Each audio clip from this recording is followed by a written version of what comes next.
You're listening to The Briefing, first broadcast on the 4th of July, 2025 on Monocle Radio.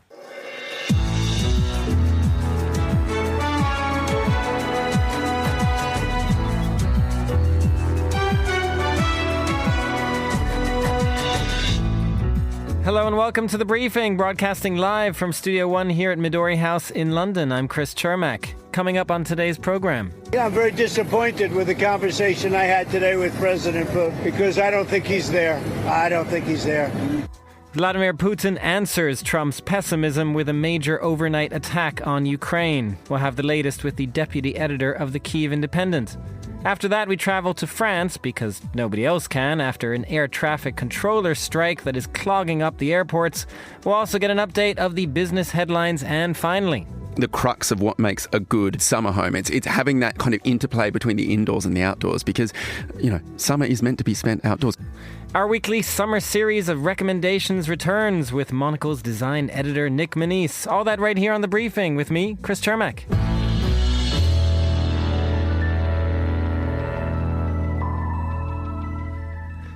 It did not take long for Russia's Vladimir Putin to underline Donald Trump's comment that little progress was made in a call between the two leaders on Thursday.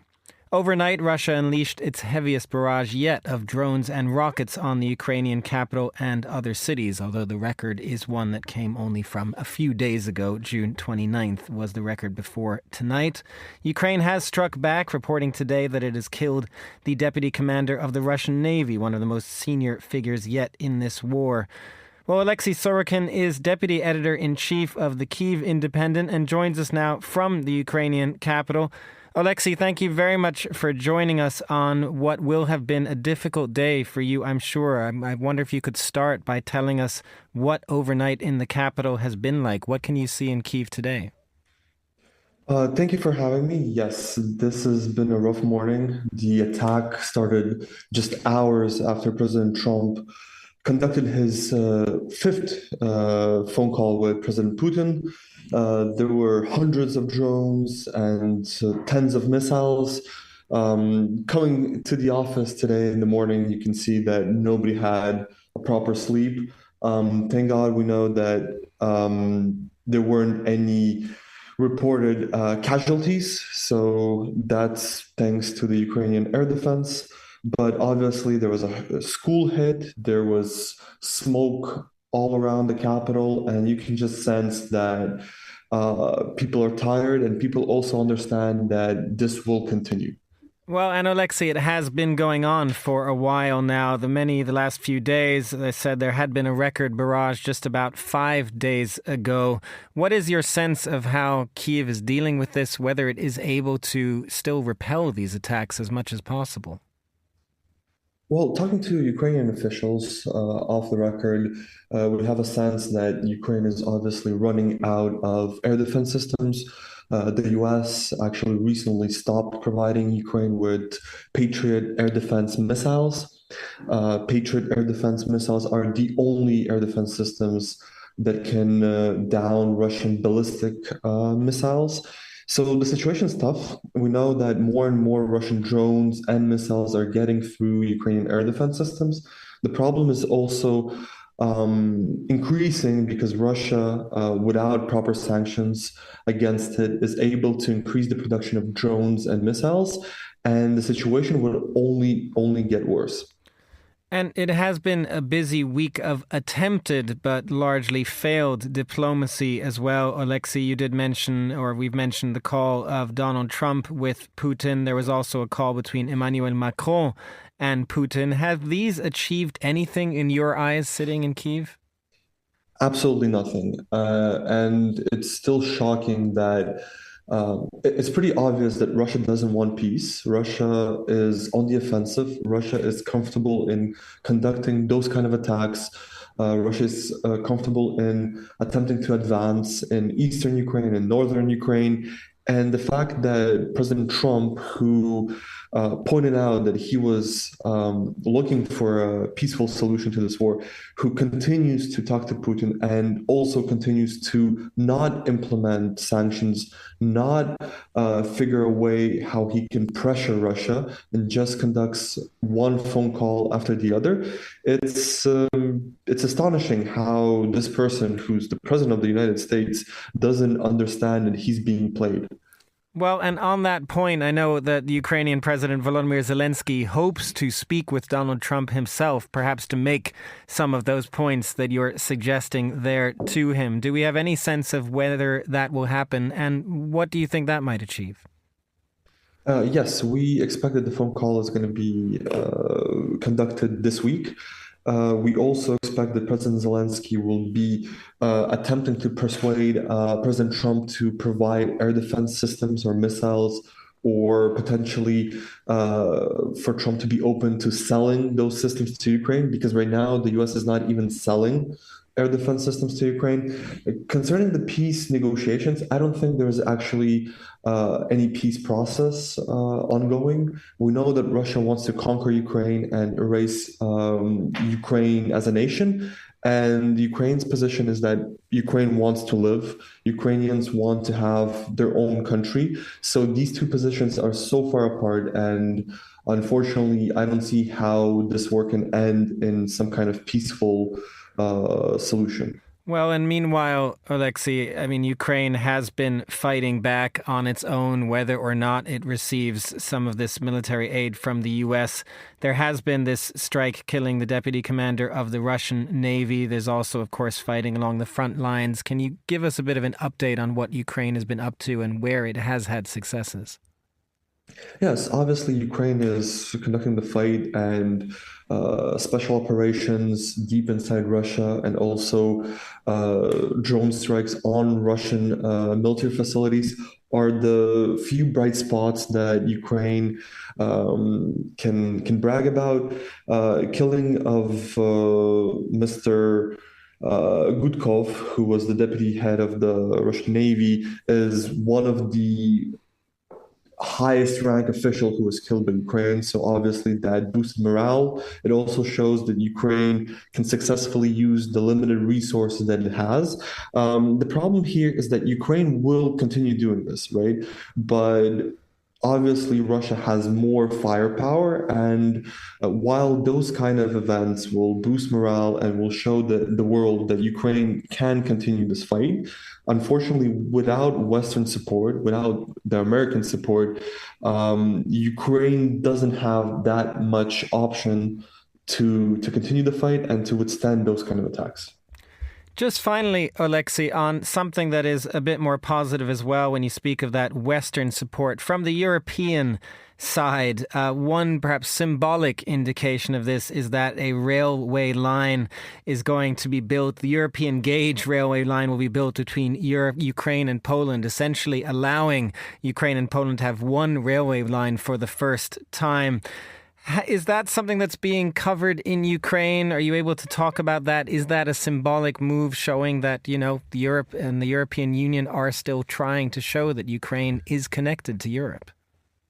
This is obviously good news, but the problem here is that, as you pointed out, it's more of a symbolic gesture, and Ukraine currently, in the state that it is in, needs actual support, and primarily military support.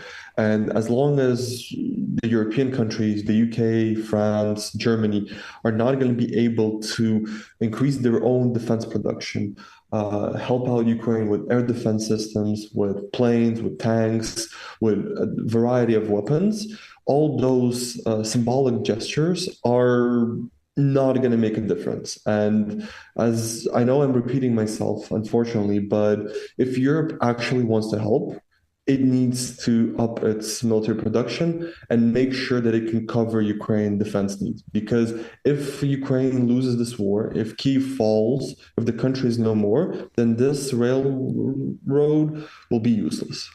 Just finally, Alexei, what does your day look like in Kyiv after what happened overnight? Well, we're obviously reporting on the attack, and as I'm currently in our office in downtown Kyiv, I can see that everybody on the team is trying to continue working and not falling asleep because, unfortunately, working in a war zone, especially when you can't have a proper, 6 hour sleep, is really tiring. So hopefully we'll have this night to ourselves and we will be able to sleep at least a few nights before the next attack happens. We do hope you get some rest. Thank you very much, Alexei, for joining us today. That was Alexei Sorokin, Deputy Editor-in-Chief of the Kyiv Independent. And now here's Carlotta Rebello with the day's other news headlines. Thanks, Chris. Moldova is hosting its first EU summit today as part of its push to join the bloc. European leaders are meeting in Chisinau to discuss Russian disinformation, energy security and trade. The summit signals continued EU support for Moldova's membership bid. Air France-KLM says it plans to increase its stake in Scandinavian airline SAS to 60.5%, up from its current stake of around 20%. The sale is expected to be completed in the second half of 2026, subject to regulatory approval. The European Commission is likely to scrutinise the merger to ensure that it doesn't threaten fair competition. And Louis Vuitton Korea says hackers breached its systems last month and accessed some customer data. No financial information was taken and the breach has been contained. It's the second recent cyber attack on the luxury group, which is now boosting its security. Those are today's headlines. Back to you, Chris. Thanks very much, Carlotta. Now, if you've been trying to fly into or out of France in the past 2 days, you will have been thwarted by an air traffic controllers strike that is hitting the country at a time of extra high demand as the busy summer season gets underway. Naturally, the goal of any strike tends to be to have maximum impact, to demonstrate your importance, but in this case it will be balanced with the need to keep the public at least somewhat on side. Well, I'm joined now by Florence Biederman, journalist and political analyst and former AFP chief editor from Paris. Florence, you are stuck in a heat wave right now, so I wanted to start with that before we even get to the air traffic controllers. What's it been like in Paris the last few days? Well, the last few days have been better. The peak was a few days ago, but the temperature has decreased. And so now it became more like a normal, although people still stay careful. And temperatures are going to increase, but in the coming days. So let's say today it's quite reasonable for summer in Paris, even if it's a little bit above the normal temperature at this time. So you have a brief reprieve over there, but not when it comes to travel. How difficult is that right now? That has been a nightmare for people who wanted to leave and to start their holidays checking a plane because the school holidays are starting this weekend. And since today and also tomorrow, there will be a 2-day strike by the air traffic controllers. And this has been creating a mess in the airports, especially Paris airports. Like 40% of the flights have been cancelled in all the big cities, the major cities. In Nice, which is one of the favorite destinations, on the Riviera, Côte d'Azur, 50% of the flights have been cancelled. And of course, it ruins the holidays of many French. And what really enraged them is the fact that, of course, they chose precisely the day that are the busiest in years during the year. And the strike has been dubbed as unacceptable by the Prime Minister, the Transport Minister, whatever, but the air traffic controllers didn't budge. So it's a bit of a mess in the airports, and not only in France, because also the other flights are being disrupted, and it's affecting the UK, Spain and Italy mainly. Well, and Florence, as you say there, they are picking this moment clearly intentionally. Can we discern what do air traffic controllers want? What are they trying to achieve with this? And do they have any hopes of getting it? The transport minister is saying right now, but there probably will be kind of a discussion. So what they want, they have a new organization of work where they feel they are more controlled. There is also, they seem to be, they say they are understaffed. air traffic has been increasing madly in the last years, and they say the number of air traffic controllers has not increased that much. So those are the two main points. They also mentioned the salaries, but it doesn't seem to be like the main issue for them. It's rather the organization of work and the fact that they feel understaffed and under pressure. So as I said, like the transport minister so far has refused any discussion, but let's wait. It's the first day of the strike. Let's see how it develops, and they can also decide, to prolong it if they don't have any result. But let's say the more important days for the people who leave for holidays are really today and tomorrow, and this is precisely the days that they have blocked nearly half of the flights from the major cities in France. Well, and when it comes to something like labor shortages, that is not really an easy fix, is it? I mean, air traffic control, that's something that they've been struggling with, not just in France for that matter, and not just when the strikes are on. We've had this problem in the United States as well. Presumably, therefore, any solution that would be offered by the authorities anyway is not going to be a short-term one. It is a long-term one to try and train up additional air traffic controllers. What is that going to do for these strikes? Yeah, absolutely. You're right. Like, it's not something you fix in a day, but you can pledge to do something, I guess.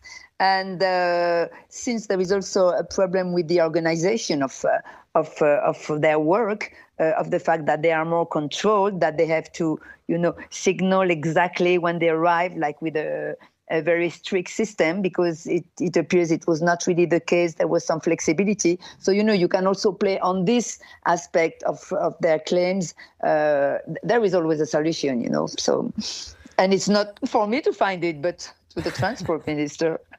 Well, it's not for us to find that solution necessarily, but the public will be getting increasingly annoyed by this, presumably. Just tell us finally what the public mood is there. I mean, strikes, yes, we all, it's the stereotype. They're common in France. But how is the public feeling about this one? Well, the other stereotype is the French are complaining. In any case, rightly so, by the way, because, again, many of them are put in a situation, some flights you knew in advance they would be cancelled, but some not. You just arrive at the airport and you have no news and your flight is cancelled. So, of course, people are mad with it. Like, if you look on social networks, there are many complaints. One of the reasons being also that the air traffic controllers having this very stressful job are pretty well paid, and they are considered kind of privileged, like their average salary would be like 8,000 euros before tax, a month. So, and 32 hours a week of work, effectively. Of course, there are reasons because they have the life of thousands and maybe millions of people between their hands every day. So all this make them not kind of it's not that there is much sympathy for their problems. I must say that's not what you feel when you see the reaction in the airports and also on social networks. Florence, is there anywhere you were hoping to go or planning to go this summer, or are you planning more of a France staycation at this point? Yes, but with the train, I made the right choice this year. The train is the way to go. Florence Biedermann in Paris, thank you very much for joining us. You're listening to The Briefing on Monocle Radio.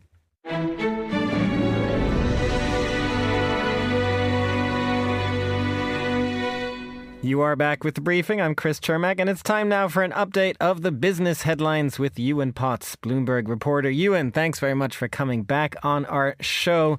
We are less than a week until the US begins reimposing tariffs, that big deadline from 90 days of negotiations with countries around the world. The clock is ticking. What have we learned from Donald Trump so far? Hello, Chris. Yeah, letters are being written. Some poor assistants in the White House haven't got the day off today. It's US Independence Day, but they are writing letters to trade partners. We're told by the president that 10 or 12 letters are set to go out today, despite the holiday, and a load more next week. Now, the letters are going to notify trading partners what tariff rates they are set to face from the United States. The big day, as you say, is next week, the 9th of July, and these are all set to come into force on August the 1st. The US president's just said said that they could be 10 or 20% or up to 60 or 70%. Now, at the extreme, that would be quite something for global trade. We don't quite know which countries face a 70% tariff or which products, indeed, perhaps it may not be applied to all exports from certain economies. Now, the top tier of the new tariff rate, if formalised, would be higher than the levies which the president announced on Liberation Day. You remember back on April 2nd in the White House garden. That was the massive package of measures on imports from every country around the world, which the president announced, which saw markets absolutely tanking. Just in terms of what this could mean going forward, Bloomberg Economics estimates that the reciprocal tariffs, if they're raised to the levels currently threatened, would see the average import levy on the United States imports at around 20%. Now, just compare that before the president took office, they were at 3%. So potentially could see tariffs at a very high rates. Now, what all this means for markets, after that massive sell-off, we've had an incredible rally. The broad feeling amongst investors is that everything is going to be okay. A lot of people talking about the taco trade, which stands for Trump always chickens out, the feeling that after the president makes these very scary announcements, normally they're a negotiating strategy or he ends up backing down on them. So there is certainly a lot of hope in the markets that everything is going to work out fine. Where is that hope coming from, Ewan, when you had to look at the markets? I mean, can they not price something like this in? Is there really then an expectation that these letters will get sent out and then they will be rescinded just as soon as they're sent out and, the tariffs will go back to a lower level? How are markets preparing for this? Well, I think there's a feeling that a lot of the more egregious threats which come from the United States presidents are negotiating tactics. And I think that's pretty much borne out by the evidence that we have seen new levies put in place, and tariffs are certainly high from the United States, including on countries where he's done a deal.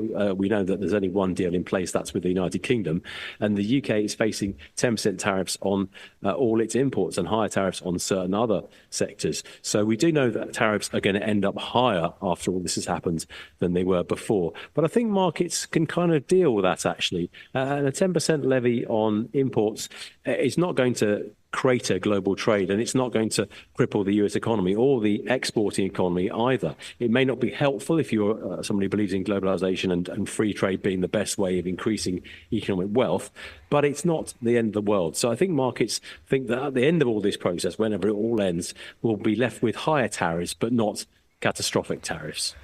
Interesting. Well, we'll see what happens next week, and I'm sure we'll be talking about it then as well. But something else we wanted to get your take on, because it has been 10 years since Greece's referendum on the terms of a financial bailout with the European Union. I do remember that very well. I was reporting from Germany at that point, which was the other epicenter, if you will, on the other end of that crisis, trying to give Greece money. How's the country been faring economically? Yeah, it's been quite the transformation for Greece. 10 years ago, as you say, the Greek economy was reeling, buffeted from crisis to crisis. And it was still a long way, really, from recovering from the 2008 financial crash.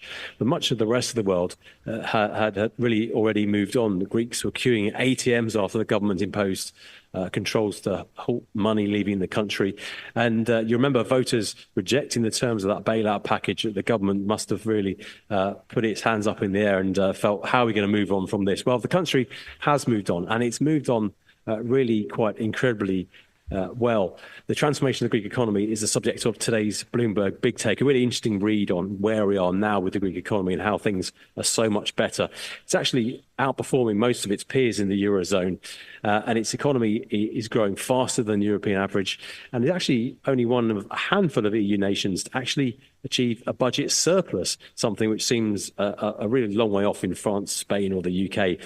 Or indeed, in fact, these days, Germany.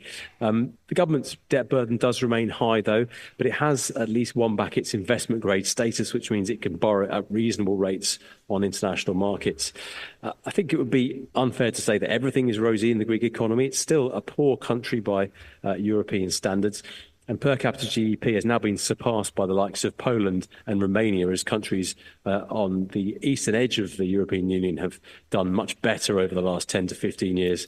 And Greece does have an ageing population, and average wages in the private sector are still below their peak. But there is plenty, I think, to celebrate when it comes to the rebirth of the Greek economy. Ewan, just finally on that, I do remember at the time very much markets were betting against Greece, betting on Greece falling, tumbling out of the euro. Have markets learned anything from this nice positive news that you're bringing us about the improvements of the Greek economy within the euro over the last 10 years?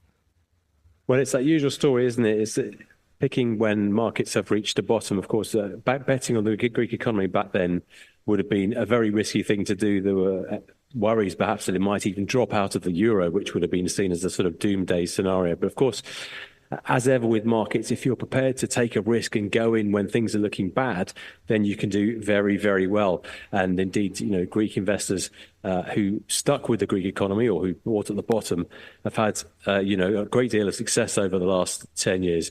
So that's always the trick, isn't it? It's picking the right point to go into the market. Gambling and picking the right moment. Ewan Potts of Bloomberg, thank you very much for joining us. You're listening to The Briefing on Monocle Radio.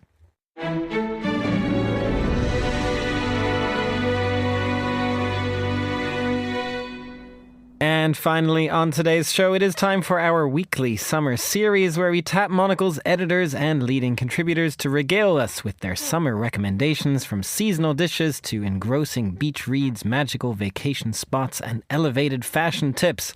For our fourth edition, Monocle's Anita Riota talked to Nick Monisse, Monocle's design editor, about the best ways design can enhance your summer. She started off by asking him what makes a holiday home an inviting haven. Particularly for holiday homes. There's one amazing story in the paper. There's a few sources of inspiration, but I want to pick one out. It's this amazing new house in Antiparos called the Kairos Residence.